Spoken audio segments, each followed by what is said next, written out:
Welcome into King Whale's album review party. Is me, your host, King Whale. Today, my host and my best friend Ty Heinzelman is with me. What's your name today, Ty?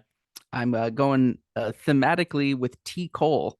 T Cole. Okay, I'll, I'll yeah, let I'll let you take a guess as to what we're going to be talking about today.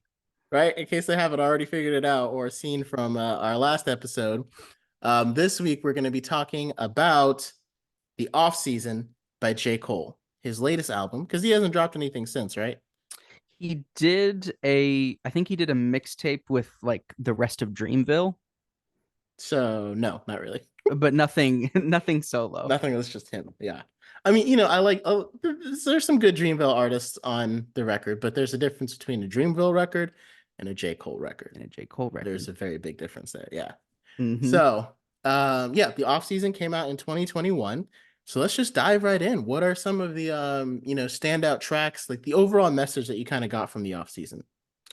The off season, I was doing in a bit of research. I was learning that this was intended to be a album released before his next big album, almost almost kind of like a something to hold you over. Like And a I think teaser, like a like a taste. teaser, Yeah. but thinking of it as that, this doesn't feel like a teaser when I was listening to it again. Oh This yeah. felt like listening to a fully composed album. Like Hmm. this felt like a really well thought out and um idea forward album. Not a lot of features. A very solo project it feels like. He has Lil Baby, he has Six Lack, he has 21 Savage, he has Moray and Bass, Hmm. Bass. Bass is a frequent collaborator of J. Cole. Yeah. But that's really it. He really lets his own rhythm fly on this one, and I enjoy it a lot. Yeah.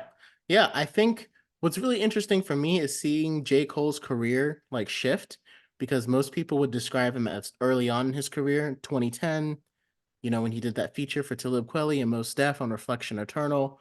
His entire Born Sinner album, you could tell he was hungry, like hungry. He had a lot more like youthful energy. It feels like we've only gone 10 years since Born Sinner, since some of his earlier works, but it Mhm. feels like he's aged like 25 years in the industry. Because like when you listen to Off Season, it's not the same J. Cole as Born Sinner. This is a seasoned Absolutely. veteran. Like this is a guy, like if you're comparing football terms or basketball terms, he's not on his rookie contract anymore. Rookies fight with like all the intensity and the hunger because they're new to the game. And it's like I Right. feel like I really like the evolution of seeing him just from like an elder statesman perspective, because that's what he feels like he has. Like a lot of times in his earlier songs, he would reference like, those guys that are at the top, we want your spot and we're gonna come get you. And like now he's there. He's that guy at the top of his spot, at the top of his game. And now he's just reflecting on everything that he's been able to create.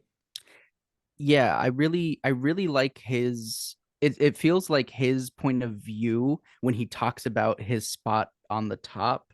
It feels very different than or very unique compared Mm. to a lot of other rappers who have very similar, if not higher, points of reverence or fame who talk about being on top. Because J. Cole, sometimes through this album, it felt like he cared so much about the rap industry that he wants more honesty, he wants more Yeah. relatability at times from rappers. He doesn't seem comfortable sitting with wealth.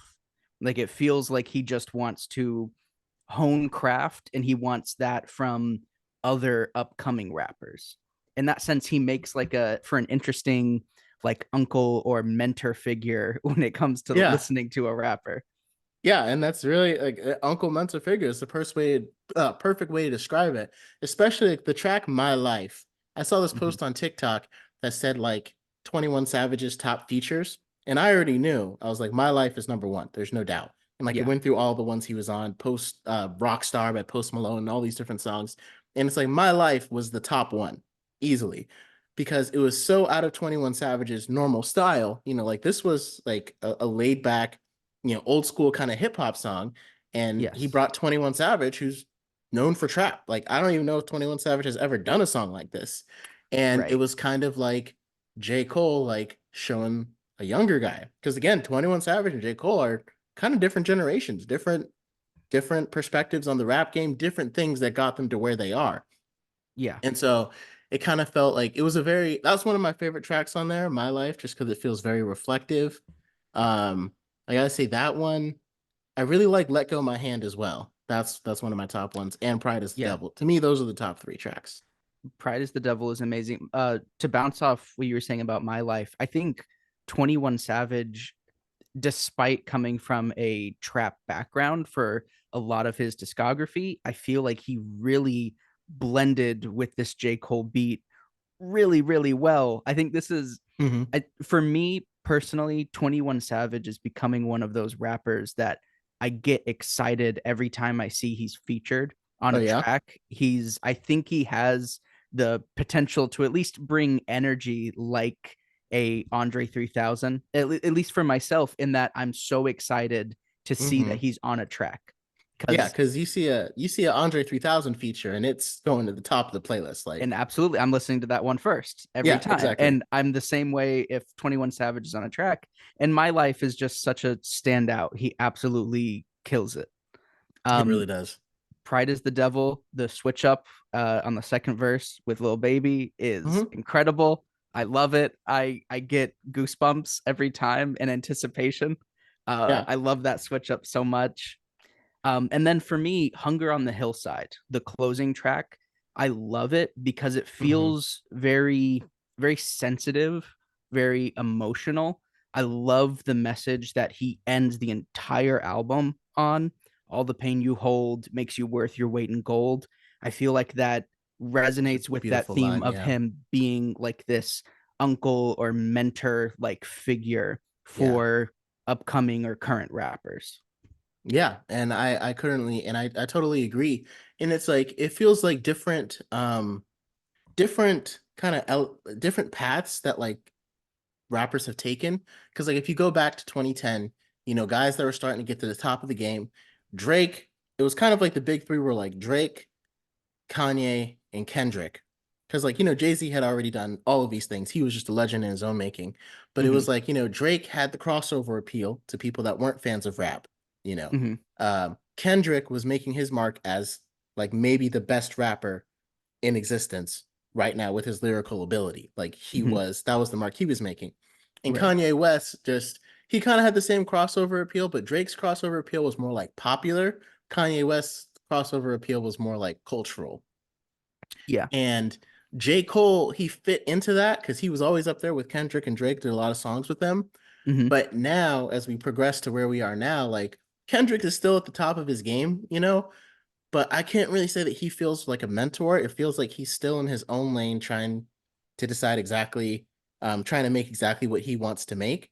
And Mm-hmm. Drake, I think, is still searching to maintain and hold on to the relevance and the crossover appeal.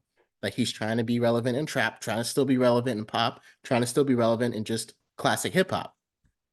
Yeah. But it feels like J. Cole knows exactly where he is, and all of his verses, it sounds like he's speaking from a place of mentorship. Like, let me help these young guys trying to get out there. Let me help these young rappers that are trying to come up and make their name and help them understand what's really important about hip hop, the game, music, life, all the above. Yeah. There's this confidence with the way he Hmm. raps. Not that other rappers like Drake or Kendrick, like you bring up, that they Yeah. lack confidence, but it feels like J. Cole is fully comfortable with this place that he's at. He doesn't view it as I think he views very himself very highly, but he's Hmm. also very comfortable taking this mentorship role. And that comfortability, that confidence in that position, that willingness to like mentor and try to shape rap going forward as an artistic expression uh feels like feels so baked into the DNA of all of his music, but this album especially because he's had that time to be to be less confident and still like figuring out where he's going. It feels like Yeah. he's found a place and he's so happy to be here. Yeah, because his album before this, KOD, Kids on Drugs, or Hmm. King Overdose, however you want to interpolate it. I didn't really like it as much. It felt like he was trying to like experiment with more like trap styles and stuff. Hmm. And it didn't really feel as cohesive as, project like this, or like, as cohesive as 2014 Hills Drive was, or For Your Eyes Only was. Yeah. Those, like if you look at For Your Eyes Only that came out in 2016, it was very sonically and productionally different from what was mainstream coming out, and it felt like very J. Cole. But Hmm. KOD felt like he was trying to join like that, what was coming out, which was a lot of trap music, a lot of club stuff, and trying to like incorporate that. And the off season kind of feels like a return to form almost.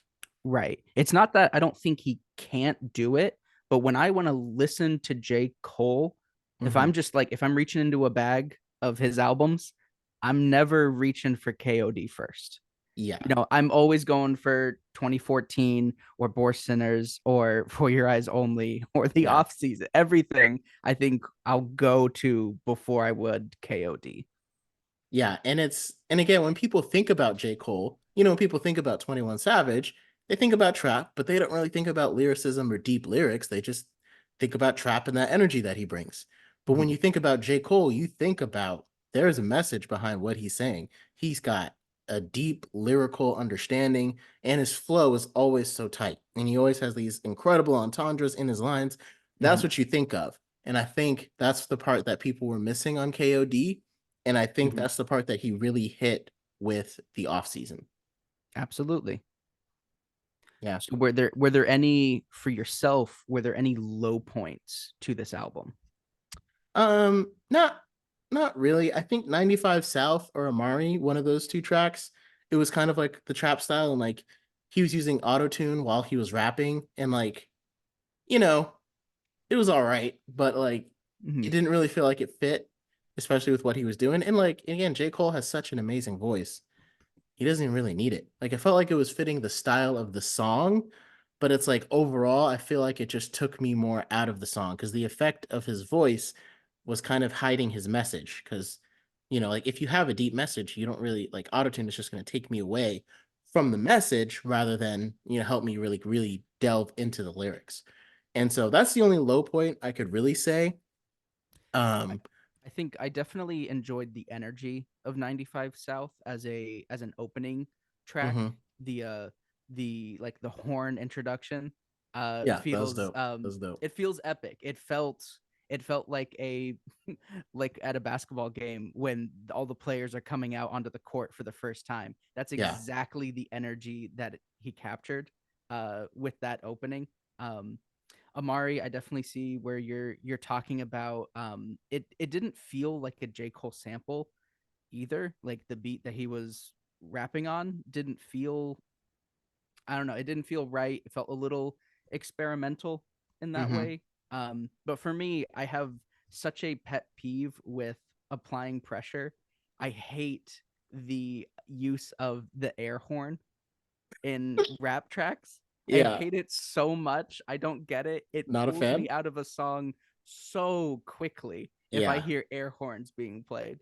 And he doesn't apply pressure, and I hate it so much. Not a bad song, but I hate those air horns. I completely understand. And that's the thing. Like usually J. Cole's really good about, his lyrics and stuff, like they hold you in so hard that you don't find yourself pulled out of the song. And I Mm-hmm. think that's the only thing. There's a couple of tracks on here that I would say kind of pull you out of the song rather than develop you in it. Mm-hmm. Because I mean, you and I have talked about a lot, like our favorite J. Cole projects. And I think for the off season, like where it ranks for me, I think it's probably my favorite album by him because I think as an album, it's very cohesive and it's the best. It's my favorite, even over 2014 Hills and For Your Eyes Only. Warriors on it. Okay. Yeah, I don't know why I could think of it for a second.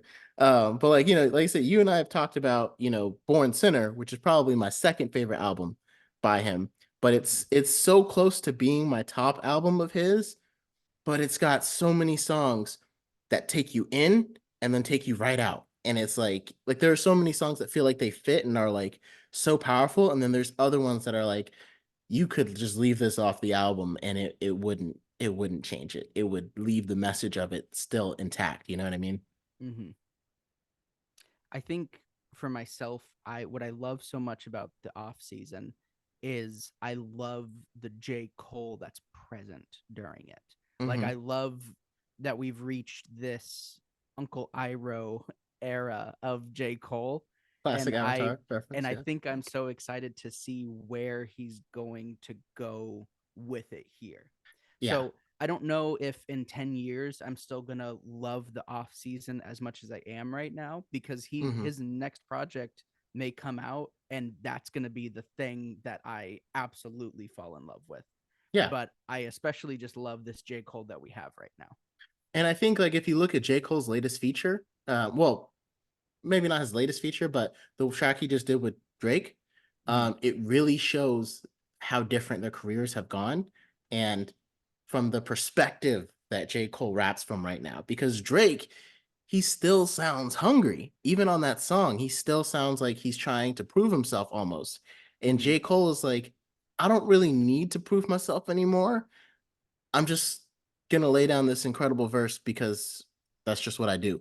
Mm-hmm. It feels so natural and effortless. I think that's probably the best way to describe it. Because like early on in his career, you could tell all the effort that he was putting into his bars, his delivery, his rhyme. And now it's just such a chill style that he just doesn't really need to.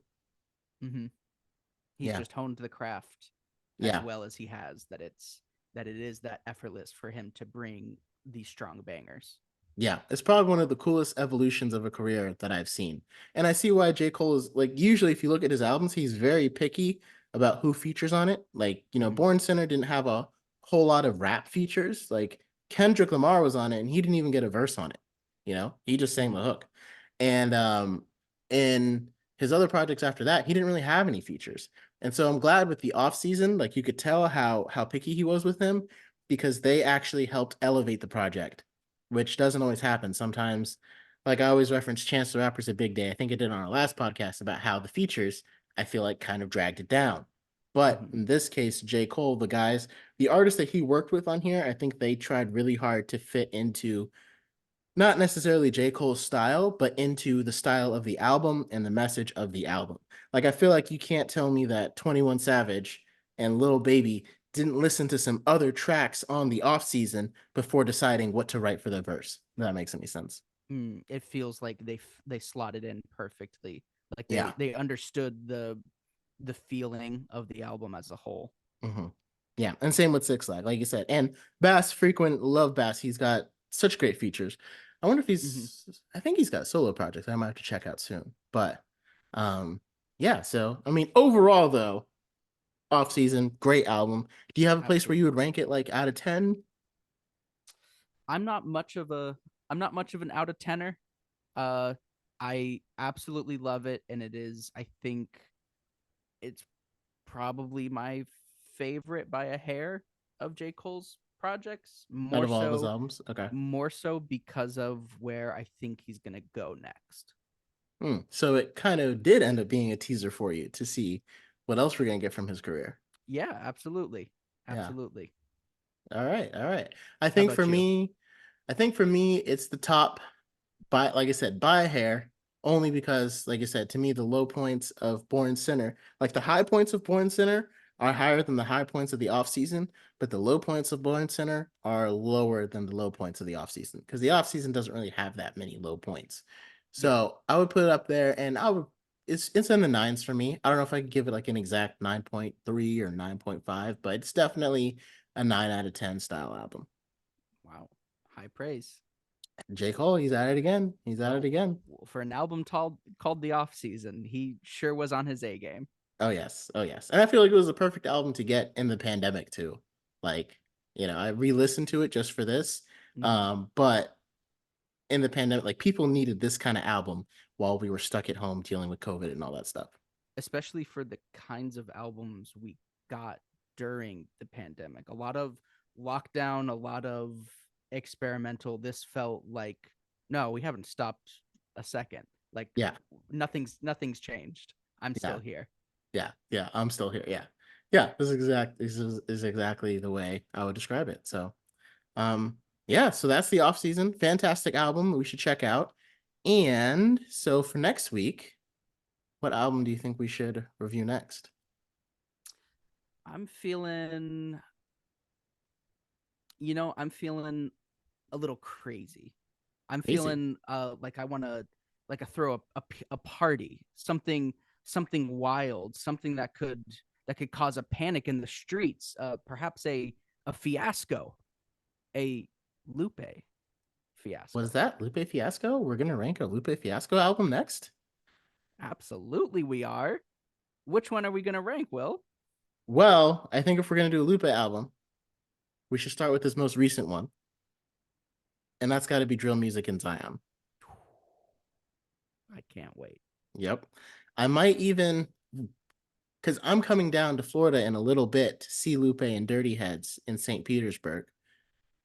And I'm trying to think about how that'll line up exactly. But Drill Music in Do you Zion. think we could get Lupe on? Oh, I mean, I'm sure if we ask nicely, Yeah. we'll be like, hey, you're in the area. We're making a podcast about one of your, best albums. Just if you wanted to hop on over, here's my address, Lupe. And yeah, just let them know what you think.